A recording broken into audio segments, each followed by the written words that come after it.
Hi viewers, welcome to our channel. ప్రస్తుతం మనతో పాటు senior journalist Damoh Bala sir వారితో మాట్లాడదాం.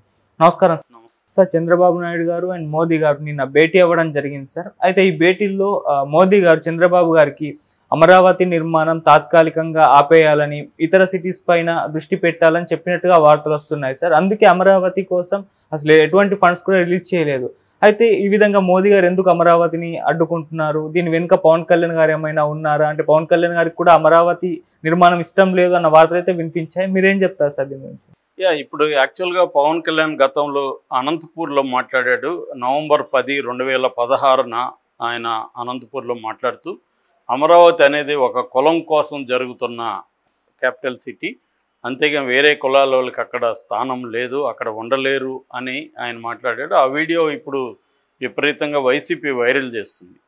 సో పవన్ కళ్యాణ్కి అప్పట్లో పవన్ కళ్యాణ్ అక్కడికి వెళ్ళి రైతులకు మద్దతుగా కూడా ఆయన దీక్షలు చేశాడు.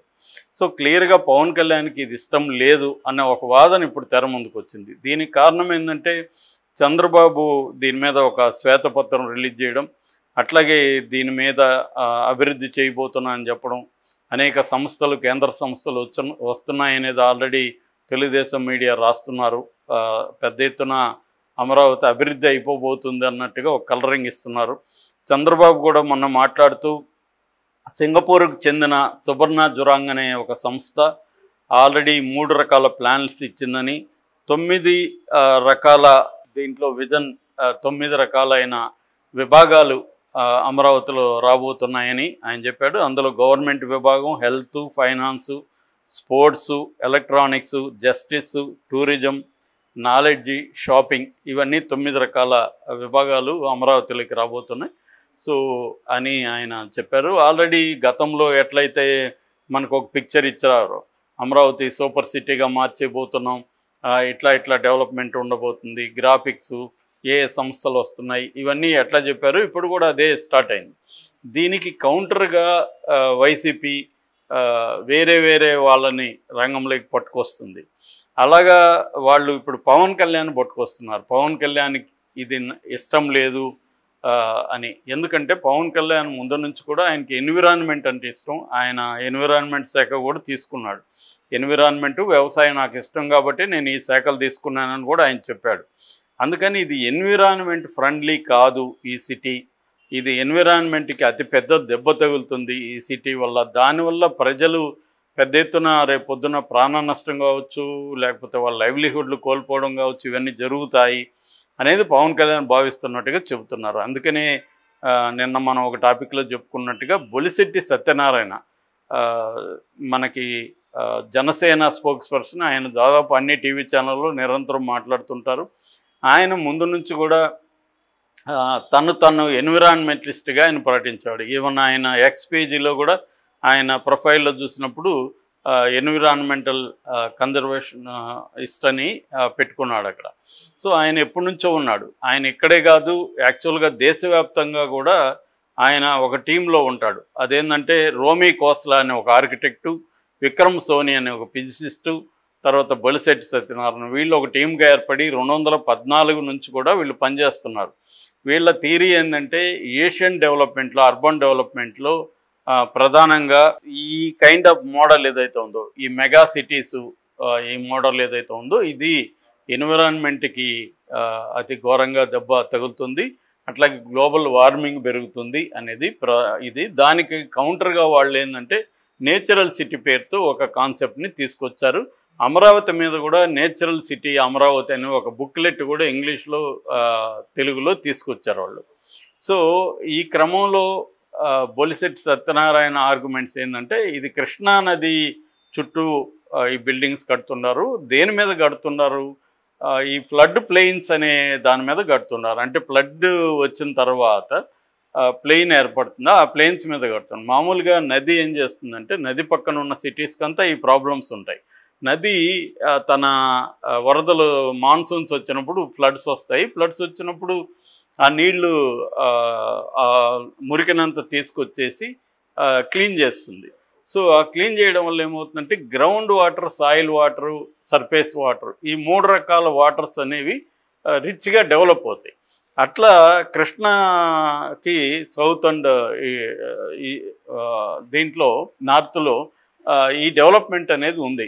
దీనివల్ల వాళ్ళు చెప్పేది ఏంటంటే దాదాపు ఒక 60-70 మిలియన్ క్యూబిక్ మీటర్ల గ్రౌండ్ వాటర్ మనకి లభ్యమవుతుంది. ఇది 10 లక్షల పాపులేషన్కి సూట్ అవుతుంది, సరిపోతుంది. దీనివల్ల సంవత్సరానికి 900 కోట్ల రెవెన్యూ కూడా వస్తుంది గవర్నమెంట్కి అనేది కూడా వీళ్ళు ప్రపోజ్ చేశారు. అందుకని వీళ్ళు చెప్పేది ఏంటంటే 2.5 కిలోమీటర్లు on either side of the Krishna never కట్టకండి, కట్టడాలేమి కట్టకండి, దాన్ని వదిలేస్తే అది నేచురల్గా కోర్సులో వరదలు రావడం మళ్ళీ అది రిప్లెనిష్ అంటారు, రిప్లెనిష్ చేసుకుంటుంది, దానికదే అది సరిపెట్టుకుంటుంది.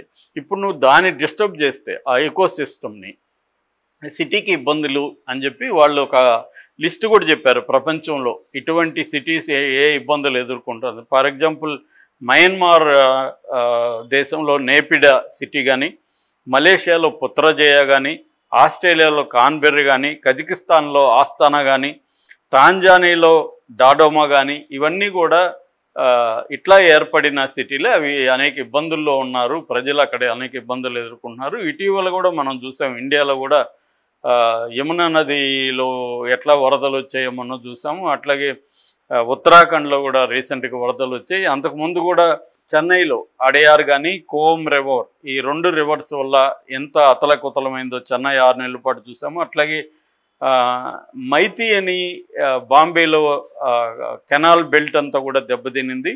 ఇంకా యమునా ఢిల్లీలో కూడా ఇదైంది. దానివల్ల ఈ నదిని కానీ మనం చుట్టుపక్కల పరిరక్షిస్తే అది జనాలకి హెల్ప్ అవుతుంది.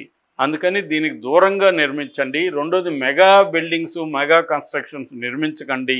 ఇది కార్పొరేట్స్కి మాత్రం ఉపయోగపడుతుంది తప్ప సామాన్య ప్రజలకు ఉపయోగపడదు. మెకన్సీ కానీ స్కాట్ విల్సన్ లాంటి ఇంటర్నేషనల్ ఏజెన్సీల మాట విని మోడీ ప్రభుత్వం కూడా ఎలా చేస్తుంది అనేది వీళ్ళ ఆర్గ్యుమెంటు. ఇప్పుడు కొత్తగా దీంట్లోకి ఇంకొక ఆర్గ్యుమెంటు వచ్చి చేరింది. అదేంటంటే మోడీ ప్రభుత్వం కూడా దీన్ని వ్యతిరేకిస్తుందని.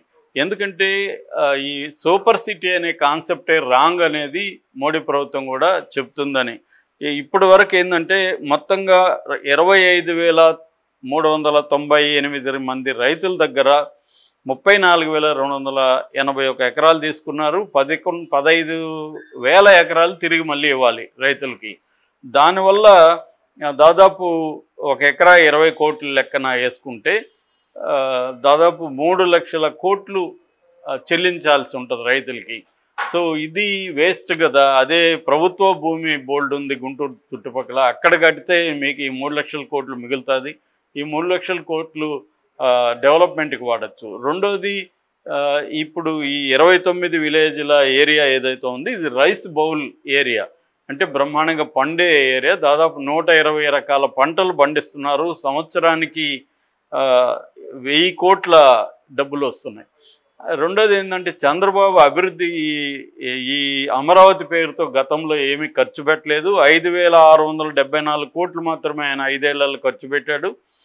2,292 కోట్లు బకాయిలు పెట్టాడు. అంటే సంవత్సరానికి 1000 కోట్లు కూడా ఆయన ఖర్చు పెట్టకుండా తాత్సారం చేశాడు, దాన్ని డెవలప్ చేయలేదు. ఇప్పుడు కూడా కేంద్ర ప్రభుత్వ నిధుల కోసమే వాళ్ళు వెయిట్ చేస్తున్నారు. నారాయణ మంత్రి ఆల్రెడీ ఫస్ట్ పేజీలో 1,10 కోట్లు అవసరం అవుతుందని చెప్తున్నారు. సో 58 ఎకరాలను డెవలప్ చేయడానికి 2 కోట్లు పర్ ఎకరా లెక్కన ఆయన 1,10 కోట్లు అని చెప్తున్నాడు.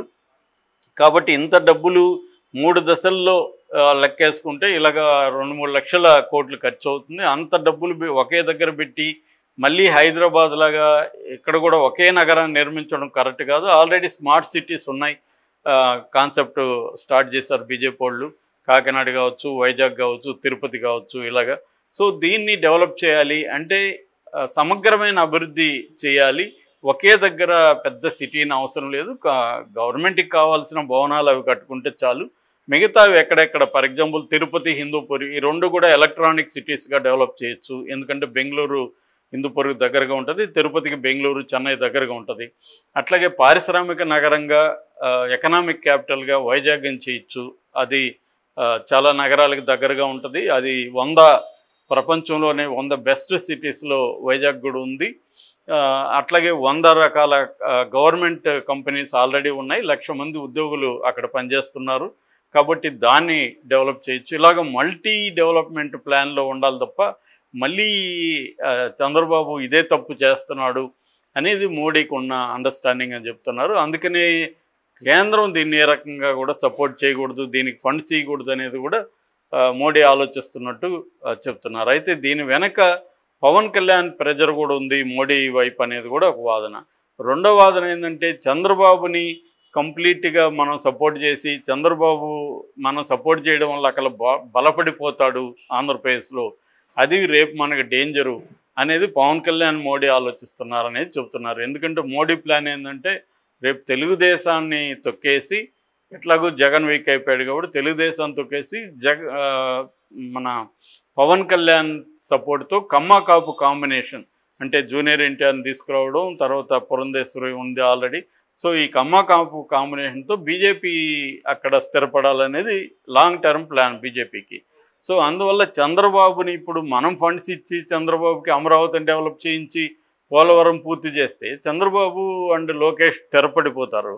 సో దాన్ని దెబ్బ కొట్టాలనేది మోడీకి ఉన్న వ్యూహం. దానికోసమే ఈ వాదనలన్నీ తీసుకొస్తున్నారు అనేది కూడా అంటున్నారు.